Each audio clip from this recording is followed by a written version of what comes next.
Assalamualaikum warahmatullahi wabarakatuh. Saya Anissa Lisnawati dari Sekolah Tinggi Agama Islam Anak 2 Kuala Tungkal, nomor induk mahasiswa 20112565. Di sini saya akan sedikit menjelaskan tentang filsafat barat klasik dan aliran-alirannya, guna untuk memenuhi tugas mata kuliah filsafat umum. Di sini, filsafat Yunani klasik atau filsafat barat klasik berlangsung pada abad kedua sampai abad kelima sebelum Masehi. Pada masa ini, filsafat bercorak antroposentris, artinya menjadikan manusia sebagai objek pemikiran filsafat mereka. Mereka berupaya mencari jawaban tentang masalah etika dan hakikat manusia. Tokoh-tokoh dari filsafat Yunani klasik ini diantaranya ada Socrates, Plato, dan Aristoteles. Kemudian kita akan membahas filsafat barat klasik pada zaman masa pra-Socrates. Penyebutan tersebut didasarkan pada munculnya banyak ahli pikir alam yang memfokuskan pemikirannya pada apa yang diamati di sekitarnya, yakni alam semesta. Adapun tokoh-tokoh pada zaman pra-Socrates ini adalah yang pertama Thales. Thales adalah ahli filsafat pertama yang hidup pada abad ke-6 sebelum Masehi. Ia memberikan jawaban bahwa segala sesuatu itu berasal dari air. Ia juga mengatakan bahwa bumi itu berasal dari air. Air adalah pusat dari segala sumber yang ada atau pokok dari segala sesuatu. Segala sesuatu dari air dan kembali ke air.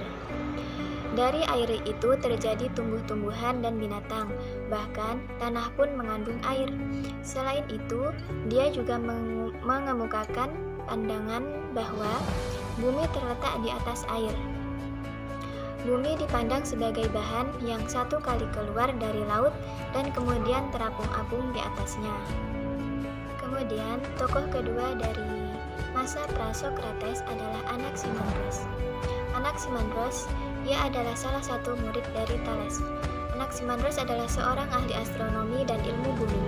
Jadi, menurutnya, asal-usul atau prinsip dasar alam haruslah dari jenis yang tak terhitung atau tak terbatas, yang oleh dia disebut apeiron, yaitu zat yang tak terhingga dan tak terbatas. Kemudian yang tokoh ketiga adalah Anaximenes.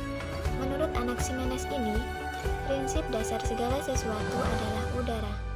Udara melahirkan semua benda dalam alam semesta ini karena suatu proses pemadatan dan pengenceran.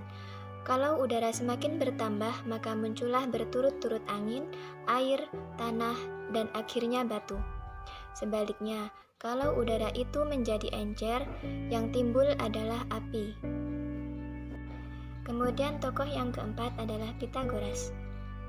Menurutnya, prinsip dari segala-galanya adalah matematika. Semua benda dapat dihitung dengan angka dan kita dapat mengekspresikan banyak hal dengan angka-angka. Kemudian, tokoh pada masa pra-Socrates yang terakhir adalah Heraklitos. Ia lahir di kota Epsos. Ia memiliki pandangan yang berbeda dengan filsuf-filsuf sebelumnya. Ia mengatakan bahwa asal segala sesuatu hanyalah satu, yaitu api. Ia memandang bahwa api sebagai unsur yang asal pandangannya semata-mata tidak terikat pada alam luaran, alam besar seperti pandangan filsuf-filsuf sebelumnya. Selanjutnya, setelah kita membahas filsafat barat klasik pada masa pra-Socrates, kemudian kita akan membahas filsafat barat klasik pada masa Socrates. Perhatian filsafat pada pra-Socrates adalah alam atau kosmos. Pada masa sesudahnya, yakni Socrates ini, perhatian bergeser pada manusia itu sendiri. Adapun ajaran-ajaran Socrates adalah sebagai berikut. Yang pertama, Socrates mengajarkan tentang definisi atau hal-hal yang umum, yang bersifat tetap. Menurut Socrates, konsep universal tetap sama, hanya hal-hal partikular dapat beragam, tapi definisinya tetap sama. Kemudian, yang kedua, Socrates mengajarkan tentang argumen-argumen induktif. Argumen induktif yang dikembangkan Socrates bukan diperoleh melalui logika, melainkan melalui wawancara atau dialektika. Kemudian yang ketiga, menurut Sokrates adalah dialektik. Menurut Sokrates, tujuan dialektik bukan untuk mempermalukan orang, tapi untuk memperoleh kebenaran. Kemudian yang keempat, Sokrates menaruh perhatian besar pada etika.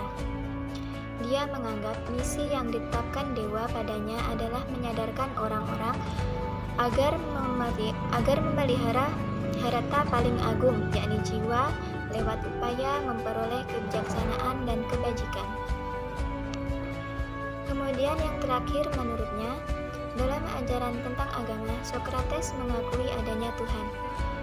Pengetahuan akan Tuhan tidak terbatas. Terkadang Sokrates memang percaya akan adanya Allah yang tunggal, tapi tampaknya Sokrates tidak memberi perhatian besar untuk masalah monoteisme dan filoteisme. Nah, itulah tadi penjelasan tentang filsafat barat klasik pada zaman pra-Sokrates dan zaman Sokrates. Kemudian kita akan lanjut ke materi yang kedua, yaitu aliran-aliran filsafat barat klasik. Di sini yang pertama ada aliran Miletos atau mazhab Milesian. Aliran ini disebut aliran Miletos karena tokoh-tokohnya merupakan warga asli Miletos di Asia Kecil yang merupakan sebuah kota niaga yang maju. Berikut beberapa tokoh yang termasuk dalam aliran Miletos atau dikenal pula dengan istilah mazhab Milesian. Tokoh-tokoh dalam aliran ini analah Thales, Anaximander, dan Anaximenes, di mana Thales berpendapat bahwa segala sesuatu berasal dari air. Anaximander berpendapat bahwa segala sesuatu itu adalah sesuatu yang tidak terbatas dan tak terhingga. Sedangkan menurut Anaximenes, hakikat segala sesuatu itu adalah berasal dari udara. Kemudian aliran yang kedua adalah aliran Pitagoras. Pitagoras, ia lahir di Samos sekitar 500 sampai 580 sebelum Masehi. Menurut alirannya ini, ia berpendapat bahwa semesta ini tidak lain adalah bilangan. Unsur bilangan merupakan prinsip unsur dari segala-galanya, itu menurutnya. Dengan kata lain, bilangan genap dan ganjil sama dengan terbatas dan tak terbatas. Kemudian yang ketiga adalah aliran Elea. Aliran Elea merupakan sebuah mazhab yang mengajarkan bahwa sesuatu yang benar-benar sesuatu tidak ada seluk-beluknya dan tidak berubah-ubah.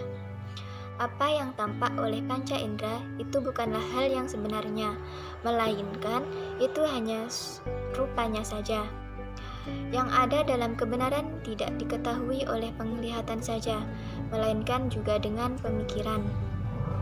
Kemudian aliran yang keempat di sini ada aliran atomis. Aliran atomis ini ikut berusaha memecahkan masalah yang pernah diajukan oleh aliran Elea. Aliran ini mengajukan konsep mereka dengan menyatakan bahwa realitas seluruhnya bukan satu, melainkan terdiri dari banyak unsur. Kemudian di sini ada aliran yang terakhir, yaitu aliran sofis. Aliran sofis atau sofisme berasal dari bahasa Yunani, yaitu sophos, yang berarti cerdik atau pandai. Tokoh-tokoh kaum sofis ini adalah Pitagoras, Grogias, Hippias, Prodikos, dan Critias. Nah, mungkin itu saja tadi sedikit penjelasan dari saya tentang filsafat barat klasik dan aliran-alirannya. Saya mohon maaf yang sebesar-besarnya karena masih terdapat banyak sekali kesalahan, dan saya akhiri dengan ucapan wabillahi taufiq wal hidayah. Wassalamualaikum